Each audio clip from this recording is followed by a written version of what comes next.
Hi everybody, welcome to Video Club Reviews. We're going to be going over Net live-action Cowboy Bebop. My name is Rob Dundas. I have Jim Ferguson with me and Tiffany Ferguson. No catchy taglines for you two. I was able to think of any. Cowboy Bebop was directed on Netflix by Christopher L. Cowboy Bebop's about Spike Spiegel, a bounty hunter, teaming up with Jet, played by Mustafa Shakir, as an ex-cop. And they are bounty hunters in space, and having to make their life on the fringe of society, and adventures ensues from there. Sounds exciting. Good premise. I liked it. I'm a fan of this. Also ahead of time, this won't be comparing from the live action to the anime. That might be done later. This is just to treat it on its own as a whole. I would like to do 35 minutes on how it's different and the same as the anime and why that pisses me off. And that's all I want to talk about and nothing else. It's going to be tough to do because I haven't actually seen the anime. I'm looking at this thing as a totally separate thing. I've seen the anime and the movie and the live action one. 35 minutes is not enough time. I'm just joking. We're not doing that at all. We're not. No. That's not the point. We're looking at it as a separate piece. Yes, for sure. So Tiffany, this is give me your take on this. What do you think of Cowboy Bebop? Thanks, Rob. I've never seen the anime also. So I'm coming here from like a totally fresh perspective. And I don't think there's ever a need to recreate an anime. I think anime has such a specific feel and it requires kind of a suspension of disbelief that you can't really capture in a live action adaptation. So that's just my thoughts on that specifically. I really like the casting for this. I thought it was great, despite like some kind of strange character. I don't know if it was character choices or if it was kind of written for them that way. And I also thought the pacing was kind of a bit off. I don't think the episodes needed to be an hour long each because sometimes it didn't really get us anywhere. And the tone was a little bit confused sometimes too. But overall, I liked it. It took me probably 3 episodes to kind of get into it. I wasn't invested at all the first 2 episodes. I was like, I don't care for this. Not really into it. And then I tried it again a different day, and then it kind of sucked me in, and it got progressively better, I thought, especially the second half. Really into the second half of the show. But it made me want to watch the anime for sure, especially hearing what people are saying about how the anime is so much better. And I'm surprised that it had such a low score on Rotten Tomatoes, at least critically. I think it deserved more than what it got. So yeah, those are my non-spoiler thoughts. Yeah. Jim, what did you think of it? Interesting how you put it there. So I said earlier that I hadn't seen the anime. I did see something to do with Cowboy Bebop like 20 years ago or 10 years. Like I don't remember if it was the TV show, the series, or if it was the movie, but I did see something a long time ago, but I remember nothing about it at all. Like not a character's name, nothing about it. So it was basically like I was going in fresh. And so like Tiffany said, I can't think of very many animes that have been adapted to live action and hold up as well. So it's a really tough premise just to even undertake. It's a hard attempt, yeah. That being said, looking at it as its own thing, I thought that it captured a style and a feel that was, you could tell it was clearly like I could see it being an anime just based on like how stylistic it was. And they captured it like there was some crazy amount of style. Like this thing's dripping with style, and it's got like a 70s retro vibe. It's just very cool, but it's also sci-fi in outer space, right? Like Tiffany said, I watched the first 2 episodes, and my initial thought was that I wasn't really into it. It wasn't pulling me in. It wasn't getting me excited. I didn't want to like keep binging it and watch each next episode. I was kind of like, okay, second episode's over. I'm going to take a break. Whereas, some shows you just like, oh, I got to keep watching this thing, and you just binge right through it. It didn't have that feel for me. A couple days later, I went back and watched like 3 episodes in a row. And and the reason I stopped because I had to go to bed, and it was good. I wanted to keep going. It was growing on me, getting better. And then the last 5 episodes, the back half of season 1, I thought was way better than the first half. It was great. I really liked the second half of the season. Overall, I really liked it. Again, I've seen I try to avoid what other people are saying about it when we're going to be reviewing it. But ultimately, when I'm looking it up, obviously you can't help but see a few things like taglines and like headlines, and I see that people are panning it, and a lot of people it's getting a lot of hate. I thought it was really good. Yeah. It has some issues, like there's problems with it, for sure. But I really liked it. I mean, it visually hit all the things I like to see, and like I said, there's some things I can nitpick and specific things I felt they could have done better at that we can get into later. But overall, I thought it was really cool. And again, like Tiffany said, there was a lot of filler episodes as well. There'd be like 1 or 2 episodes that kind of drove the main story of the season forward, and then an episode where they like went and did some things that didn't move anything really. Like you could have removed that episode completely, and it wouldn't have changed the season's arc. And there was like in the 10 episode season, there was like 3 of those episodes. So like 30% of the episodes were kind of just filler. So they probably could have, I mean, each one had something to drive it forward a little bit, but it was like 95% of it was just kind of them getting sidetracked. So they probably could have pared down the length or the episodes or just tried to make things push an actual story arc forward more. I like this. I'd seen the movie and the anime obviously previously, so it was hard for me not to come in with like rose-colored glasses kind of and have nostalgia kind of warp my perception. But that being said, when I got into it, I did really like the feel. And as you kind of alluded to, like going from anime to live action is almost always a bad idea. It just doesn't quite translate from one medium to the other. The feel and the style doesn't quite make it. But I mean, so far that I've seen, in my opinion, like Spike Spiegel and Jet and Faye Valentine for characters and the feel of each character coming to live action, they nailed it. It was fantastic. The actor that played Jet he hit it. Like that was Jet. He in the anime, like there's by comparison, voice, mannerisms, everything, nailed it. It was great. The style, the music, everything, the way it felt, even kind of Cho Choi's like kind of aloofness to the character was very similar to the anime. So that was fantastic. I was on board immediately because of the nostalgia and the rose-colored glasses. And then it kind of waned a little bit in the next 2 episodes, and then it started to pick up at the end for me again, and the story. So for this, I thought it was fun. I think it's entertaining. I think if you can separate, like I did, then I enjoyed it for what it was. It doesn't line up very much. In some instances, there's some big departures from the anime to this, but I think the departures were their own story and it made it its own show. Yeah, I didn't think it didn't take away from me. So it's very entertaining. They must have spent a ton of money on the budget for the CGI and everything else. It was fantastic. Like the space stations, the ships, the details, and how they looked, the planets where they went to. It looked great. It was a great looking show. Kind of reminiscent to like Serenity, like the different kind of cowboy western and space stuff. But this was, in my opinion, this was really, really good. I enjoyed it quite a bit. Worth watching, worth your time, in my opinion. So how many Fantastics do you give it out of 10?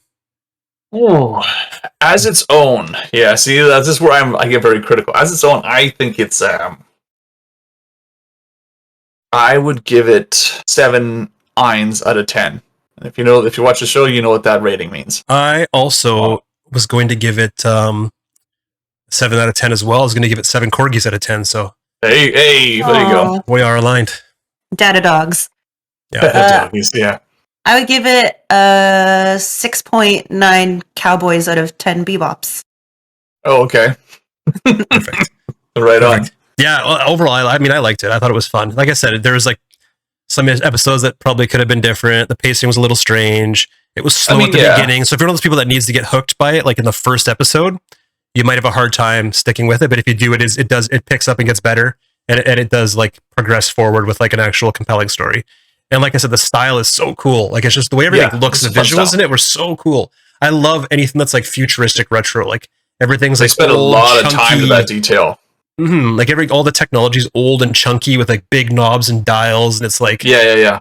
It's really, I love that. But then also everything's like futuristic as well. Like they have intergalactic or like faster than light space travel. So, yeah, I hope there's a season 2. Yeah, I do too. I do too. I mean, despite all the some people in the backlash, I hope this is season 2. There is no season 2 in the anime. Like it just ends. So it was never picked for. How many episodes were in the anime? 23 or 24. Versus 10 live action. Yes. So, I mean, you took a very big story and you compressed it. And I do agree that sometimes, at some point, the pacing kind of fades off. Like, it takes a left turn. Mm-hmm. And it doesn't take away, but just as you said, it doesn't really add to it. And we'll talk about that a little bit later in the spoiled territories. But, I mean, if this was a 20-episode season, you could have flushed out some of the stories a little bit more, and I think the pacing would have felt great. Well, that's interesting because you've got 24 episodes worth of material. So that's kind of what I was wondering. I was wondering, did these first 10 episodes, did they only cover the first like 12 of the anime? But if they covered the full 24 of the anime, then why was there the need to have 3 or 4, like 2 or 3 filler episodes in the live action? There should have been more material. We can get into it. Yeah, I'm just saying. My point is that there should have been more material.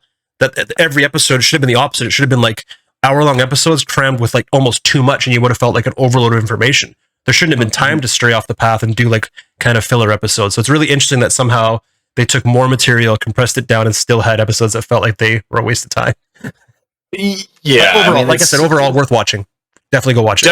Definitely worth watching. I mean, it's a fun thing, and you can binge it if you want to in a weekend, or just pick it up. And it's fun, and it's a fun show to watch. So I enjoyed it quite a bit. This is spoiler territory, so you've all been warned. So this is your heads up to, if you haven't seen it, to jump and leave now. Spoilers now.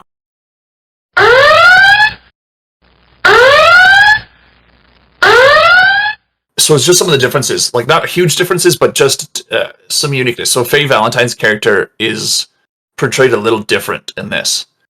So her character she was more like cold and calculating in the anime, and more like using her body for distraction. Yeah, she was very sexual. Very much. Very sensual. Yes, but in this one here, she's more kind of down to earth and a little sassy. And I really do like, it's not a carbon copy, which I like. So they didn't make a carbon copy of the character and try to force it. She was her own kind of version of it, and I think it worked really well. I mean, the interaction between Spike Spiegel and Jet, all that was fantastic. It was a lot of fun for a character. I loved Faye Valentine in this. I thought she's awesome. She's fun. She made me laugh. Like, her character made me laugh so many times. She was so funny. Shower, bath, shower.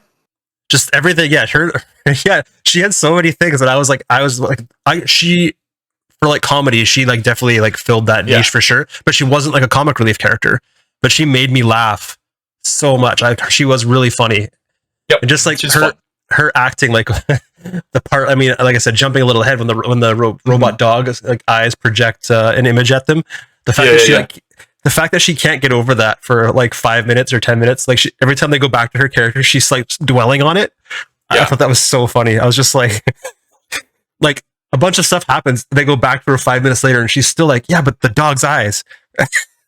Yeah, it's just like, which is what you'd be doing. You'd be like, what the fuck? Like that dog, the dog's got projectors for eyes. Yeah, she was by far my favorite character, and I think that's when I started to get really invested in the show, is when she kind of came back as like a permanent character. I loved like how the relationship between her and Spike evolved. She's just kind of like this annoying little sister that's always like yapping away in the background. And I did read that she was, like I said, more sexualized in the anime, and she made a choice to change her costume for the live action. Yeah, it just wouldn't have translated, because the costume in the anime is it's like a vest with one single button here and tiny little shorts and suspenders. So yeah, and it's not believable for her as like a bounty hunter, right? Fighting all these dudes.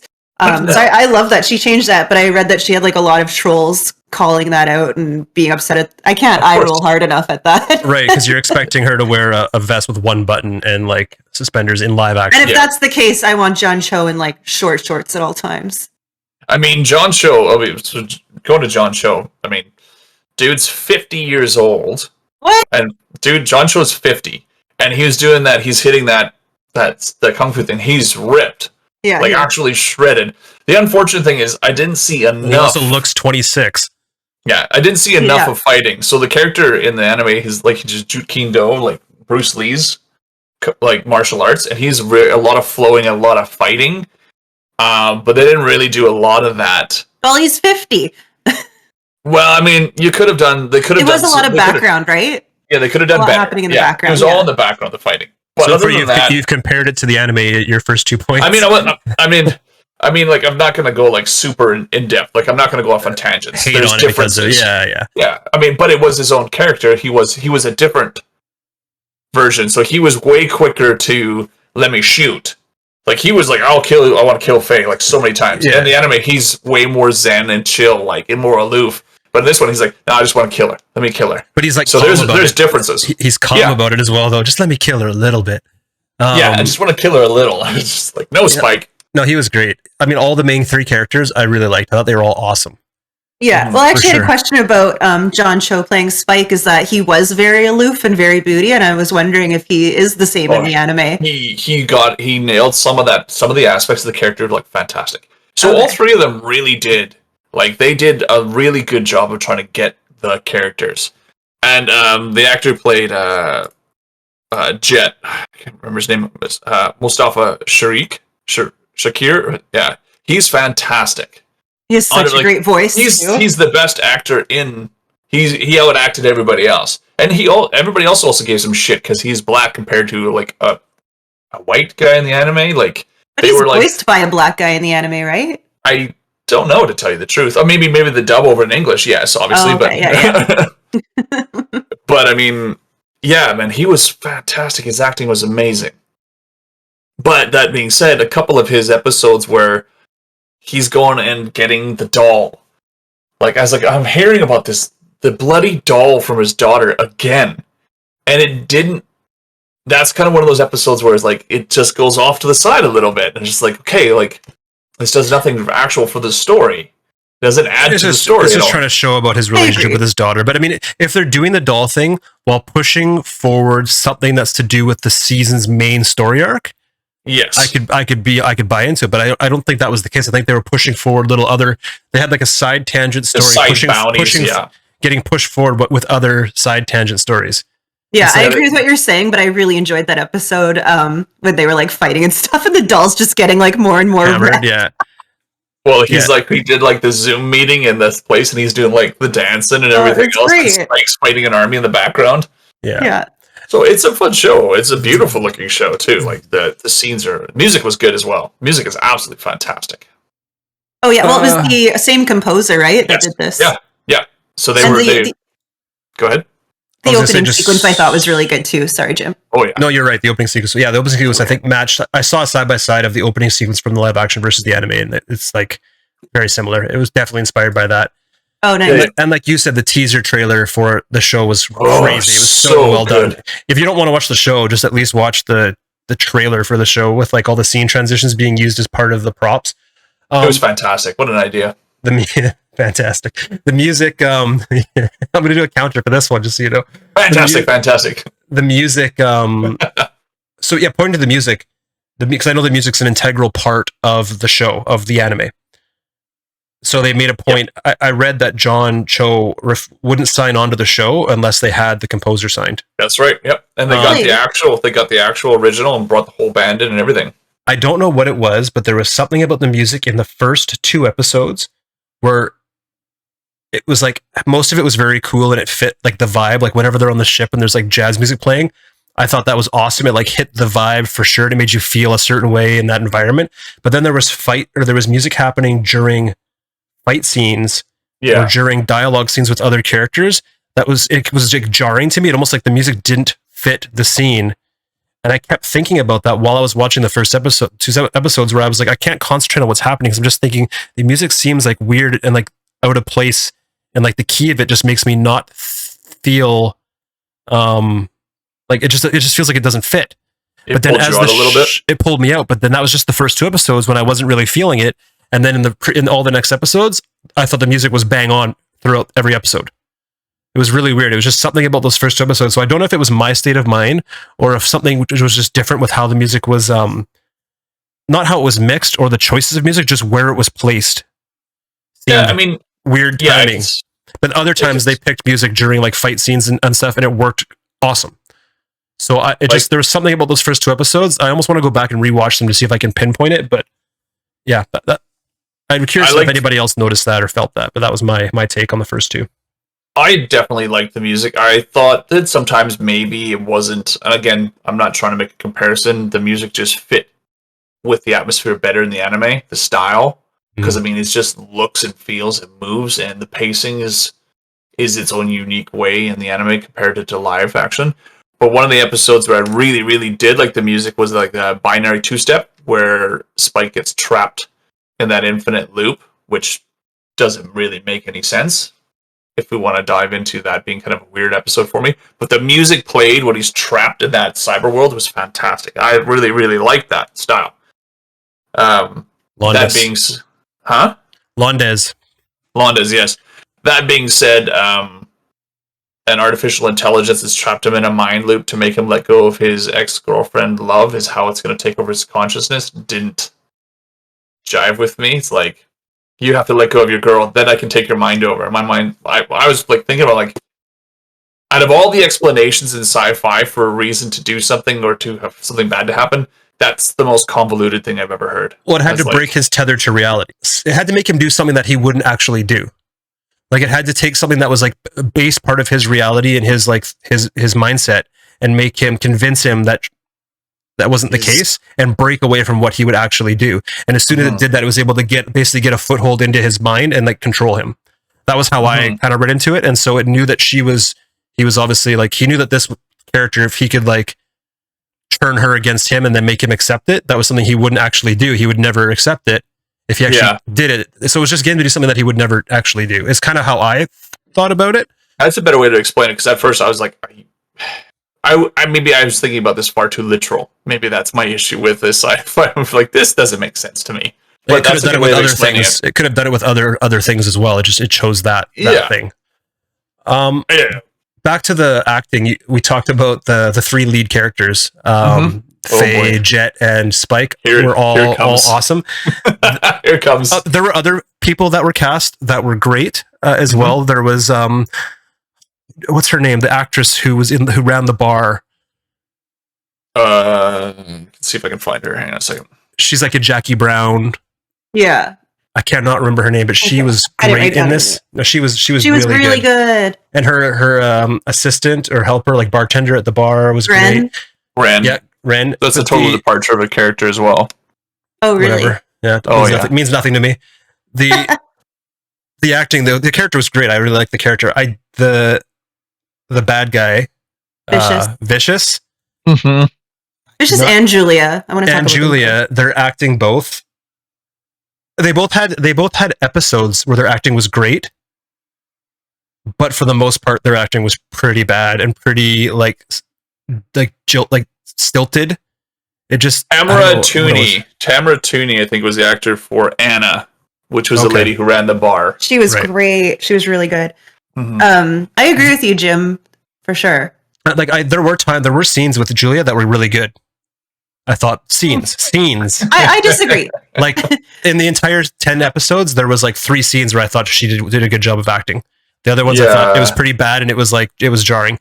With Vicious, most of his acting was pretty bad as well. But I actually liked the episode where it was a flashback to Spike's time. This is Alex Hassel played Vicious. Right, Spike's time. I didn't think his acting was bad. Spike's time in the Syndicate, and him and Vicious and Fearless are partners, and they're like buddy, and it's like they're the buddy cops. It's like instead of Jet and Spike, it's Fearless and Vicious.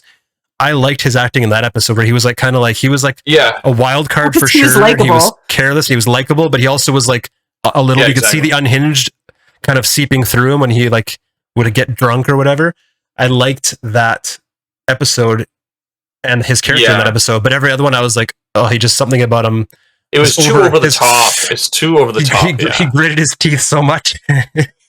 You know what it's reminded me of? When he got angry, it was like a grade 4 kid trying to show how angry doing that all the time. It's like that.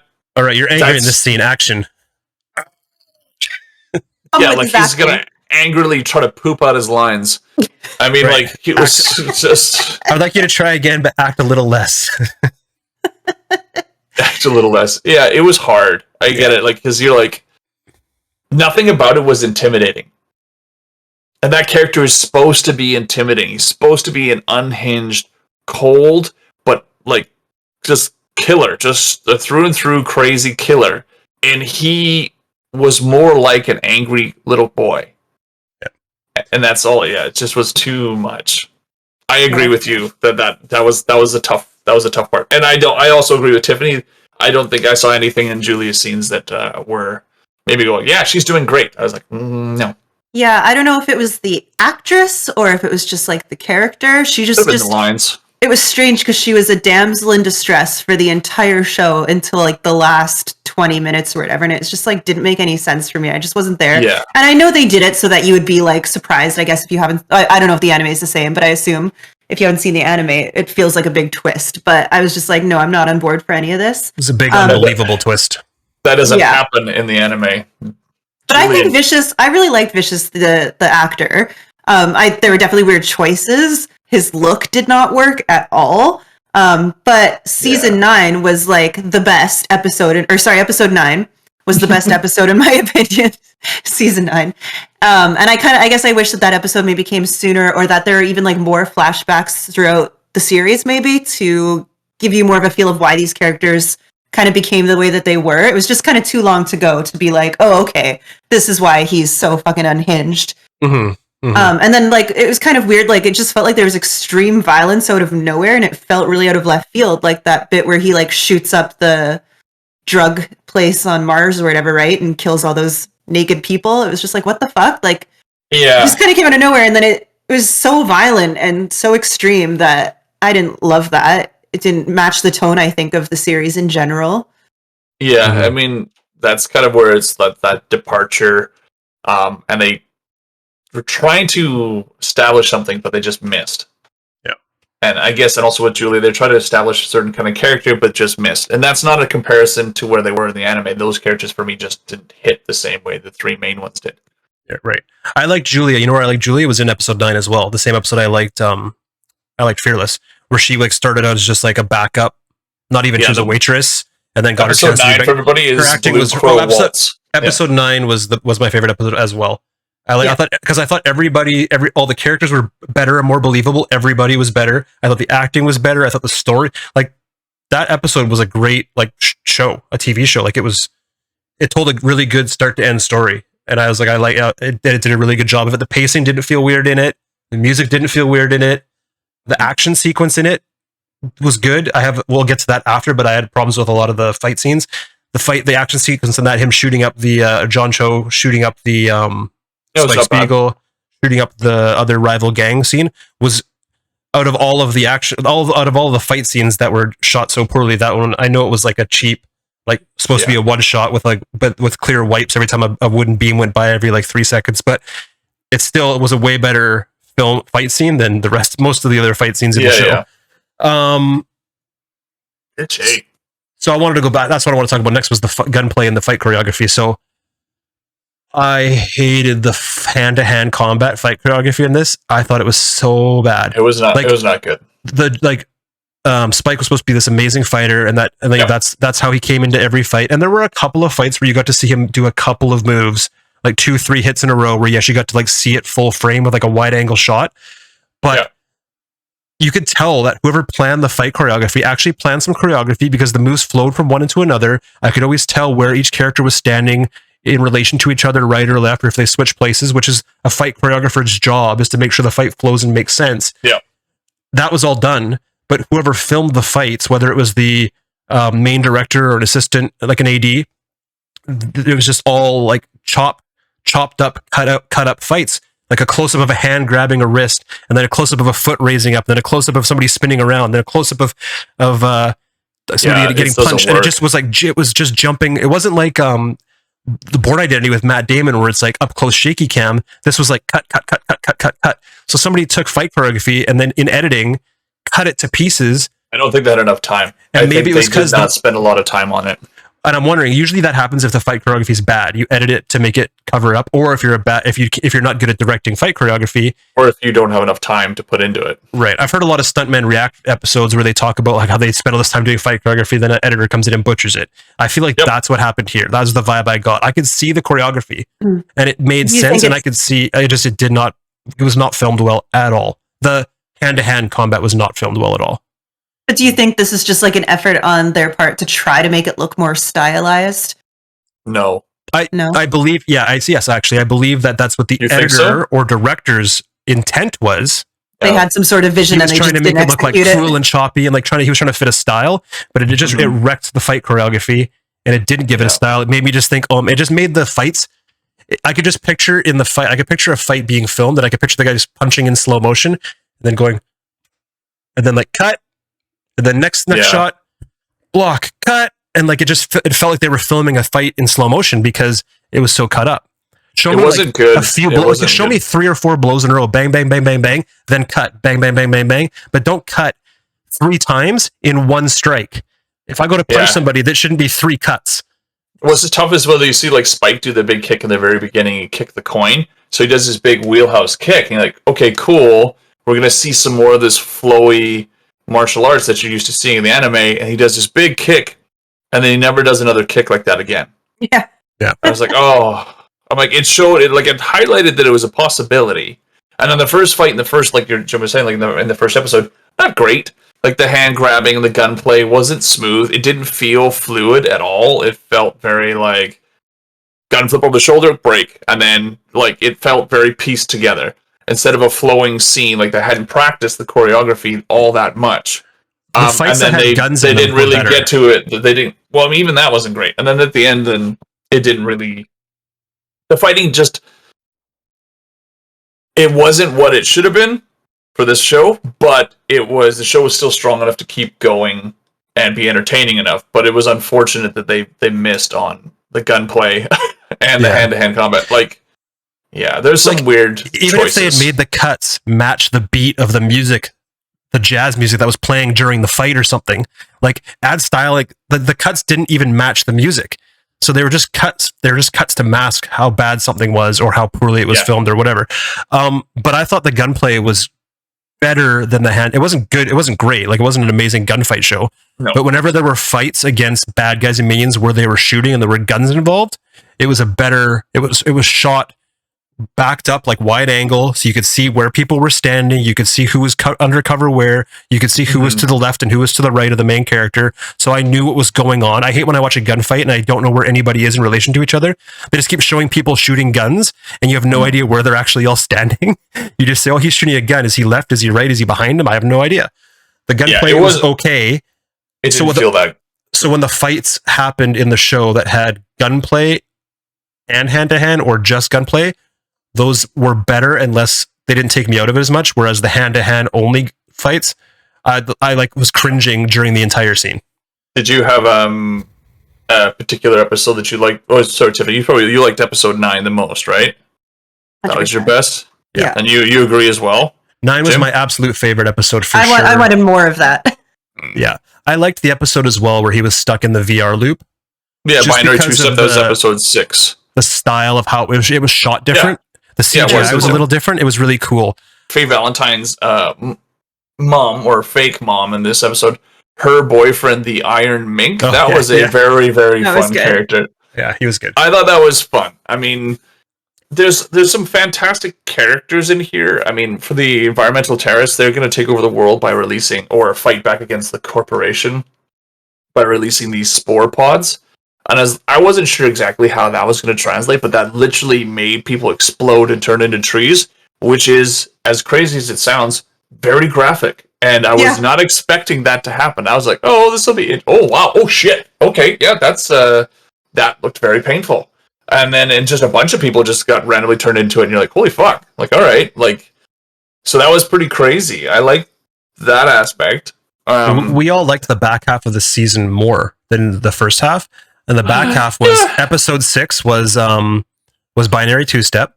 Episode 7 was the one with the mink. Episode 9 was the flashback episode. Episode 7 was Galileo Hustle. Episode 7 is Galileo Hustle, yeah. And then the sad clown is 8. Which I thought was whatever, it was fine. Episode 9 was the Blue Crow Waltz with the flashback. So like 3 of our favorite episodes, as we're talking about it generically, are on the back half of the season. I like the clown one as well, episode 8. So like I like all the way from 6 to 9 are pretty good. That's 4 episodes. And then also kind of like Callisto Soul as well.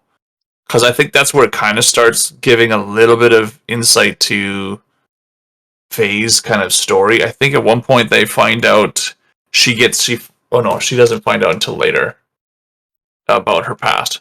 But still the mom and the interactions. Faye's Valentine's and the fake mom interaction is actually pretty fun as well to watch. As they're chatting, I enjoyed that. They're chatting with the crew on the Bebop. That was kind of fun as well. I think I would have liked episode 8 more if they kind of like dragged that one out a little bit more. So if like the first half of the season was less, and then they did more about the second half, like 7, 8, 9 would have been. They needed to at least 2 or 3 episodes for the sad clown guy because he's quite. I agree. It was kind of weird how like short. He's quite the character in the series, and he is like Spike doesn't end up ever killing him. Like he nearly kills Spike like a bunch of times. Like he's quite the adversary. Like he's like a reoccurring villain in the series. Yeah, he is, and his in the anime series, he's afraid of cats, not dogs. But they use Ein to kind of play in this way that he has a terrifying fear of dogs. But his character he is nuts. The interesting thing is that there was 2 directors for this for this series. Yes, Alex Garcia Lopez and Michael Cattleman. Michael Cattleman directed episode 6, the binary 2-step, with the VR episode and the railgun, and he directed episode 9, the flashback episode, and he directed episode 10, the final episode. It was just interesting. He also did Callisto Soul, which was the episode 7, the bioweapon tree issue. Tree. Yeah. So Michael Cattleman, we've named 4 or 5 episodes that we liked the best. He did 4 of those 5. Episode 1 and 2 that Tiffany and both said kind of made us not really feel it were both directed by the other guy. So I'm curious to know if their fight scenes were different as well, going back and seeing one versus the other, if they were identical. But we seem to really like a lot of the episodes by Michael Cattleman, and we don't really care for the episodes by Alex Garcia Lopez. Well, according to IMDb, episode 1 got a 7.1 rating. Episode 2, Venus Pop, got a 7. Episode 3, The Dog Star Swing, got a 6.9. Episode 4 is that Callisto Soul. That is got the 7.2. That is the highest rating out of all the episodes. So episode 4 got the highest rating on IMDb. Dark Side Tango, which is 5, got 6.8. Binary 2-step got a 6.5, which I kind of disagree with. Yeah. Galileo Hustle got a 6.9. Sad Clown got a 6.9. Blue Crow Waltz got a 6.8. And then Supernova Symphony, the last episode, the big, climactic fight and everything else, got a 5.8. So it got the lowest by far. And that I would love to hear your thoughts on that episode. Okay. So thoughts on Supernova Symphony, and then there's a reason we'll talk about this one more specifically because it's a climactic fight between Vicious and Fearless, so Spike and Vicious. And it's supposed to be really good, like gunplay and fighting between a sword and a gun. They kind of stick close to it, and it sort of works. Couple seconds. Yeah, it sort of works, and then they bail away from it, which is unfortunate. A new thing, Faye coming in shooting with her own jet to come in and everything else, or a plane or a spaceship. That was cool. I just liked her maniacal laughter while she was shooting. Yeah, she was having fun while she's doing it. Awesome. It's good. At the very, very end, everybody ends up kind of splitting up and going their own way. Spike gets tossed out of a window and survives. With no explanation either. He just walks out. Well, he gets shot somewhere. Julia shoots him somewhere. Yeah. It doesn't actually show, but he lives. And then you see him drinking in some unknown streets and slums, and he's really drunk. He falls and hits the ground, and then this is where the show really did lose a lot of people. I mean, if you were barely hanging on by a thread and you were an old school fan, you may have been wondering where the fuck was Ed through the whole thing. And then they introduce Ed, or Radical Ed, the hacker, at the very end of this season. In the anime, it's a 13-year-old girl. Well, they don't really say it's a girl, but it's a girl, and very androgynous, crazy red hair, kind of noodly arms, whole 9 yards. In this, it's it's still a girl playing Ed, but it is the most cringe-worthy rendition of a character I have ever seen. It's like a 19-year-old or 18-year-old girl trying to act like a 8-year-old, and way over the top yelling and screaming. And there's just some things you can't bring from an anime into live action. It's just not going to work. They should have never tried to do a carbon copy. They should have done, like Faye Valentine has a different story. Jet has a different story. But why did they have to make the mannerisms of this character like... It was bad. It was to the point where I was literally leaning back in my chair like, what the fuck did I just watch? And I had to lean back. I mean, like, whoa. I didn't know who this character was, and I also was like, oh, that's pretty cringy. I'm clear. I want to hear you guys' opinion of this. Well, my thoughts on this is just a line, because to me, if this character coming in at the very end made you hate the season, you got to give your head a shake, because Didn't make me hate it, but if you liked the show and then this happened, you're like, oh, now I hate it. It's like, okay, 30 seconds, give it a rest. Yeah. If you were, like you said, if you're barely hanging on and you're like, oh, I don't really like this, then that happens as well. You might be like, okay, now I definitely don't like it, or I don't want to watch season 2. Like if she's in season 2 a lot with those mannerisms and that way of speaking, it will bother me, and it will be another thing that takes me out of it. So if it's a second season of that character being prominently figured, along with fight scenes that have a bunch of jump cuts, and if they somehow go back to music that's not placed properly, then the whole time I'm just going to be like, I don't feel like I'm absorbed at all by it. But I have bigger issues with episode 10 than her. My issues with episode 10 is just the way they end. I have nothing else really to talk about the show period after this, actually, but this is how they ended the season. It just made me feel not great. Like it was a very downer ending to a season. Like all these people, none of them had a happy ending. Like Jet obviously and Spike have a falling out.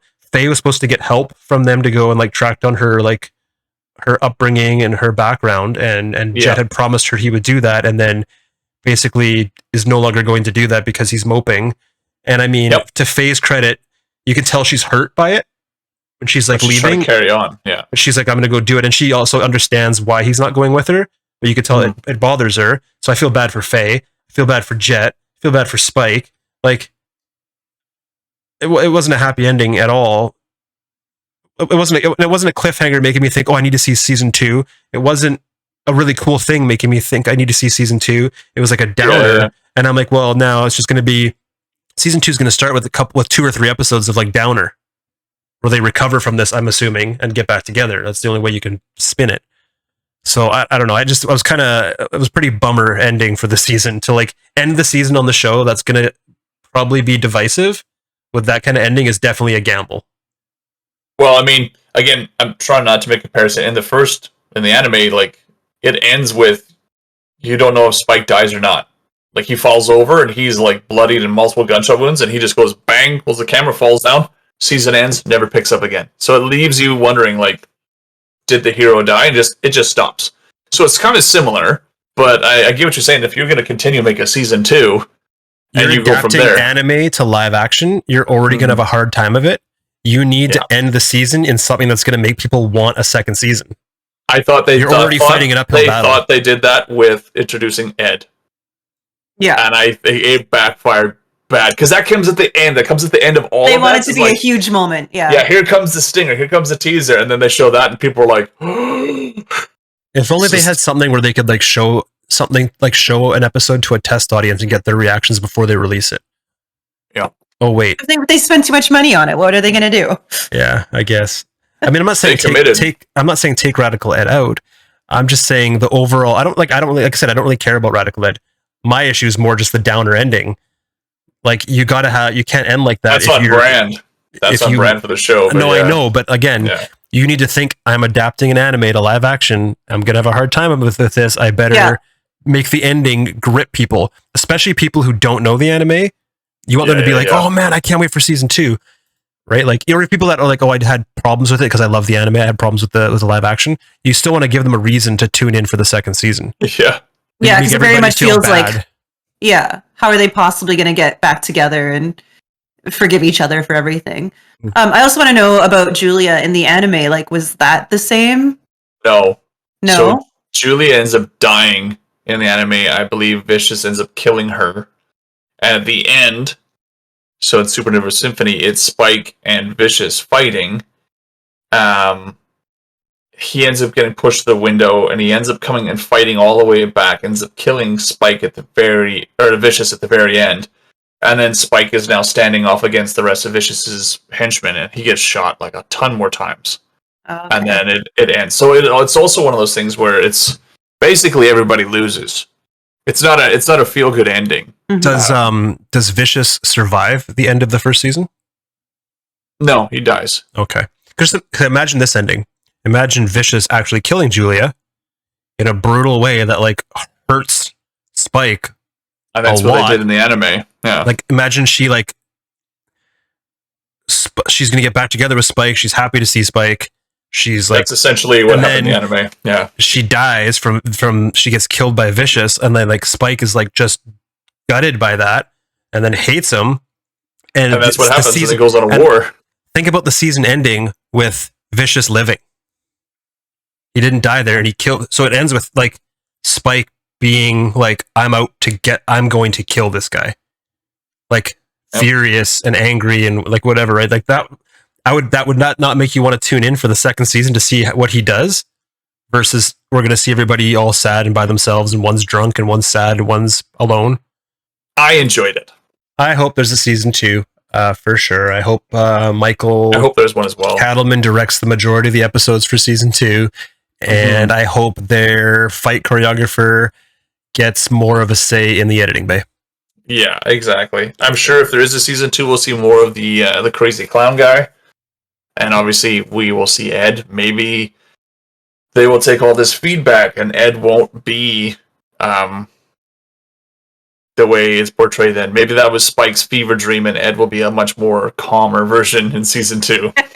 I'm seeing that Radical Ed as well was a informant of Jet's, and that's the one who told them about the VR clinic. Yes.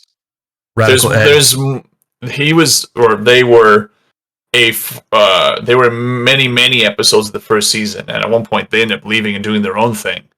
So it's a little different that they introduced the character at the very, very end, as opposed to, in the anime, they're there from almost the beginning. Well, let's be thankful they made that decision. Yes. All right, guys. Well, thank you. I mean, unless anybody's got anything else to say or to talk about. I'm just glad Ein didn't get left behind, because that was really sad. Yeah. They just like dropped him off. Goodbye. yeah, exactly. I'm glad Ein is back for sure. I have nothing else to say other than I'm still eating these Charleston chews from our snack time episode we just recorded, where we tried American snacks. So if you want to find out how bad those are, go check it out. Even though I keep eating them here, and I don't know why. I think just because they're in front of me. But yeah, otherwise I got rid of that moon pie. I got it out of my sight. All right. Well, goodbye, moon pies. Goodbye, everybody. Goodbye, Have a great night. bye. See you.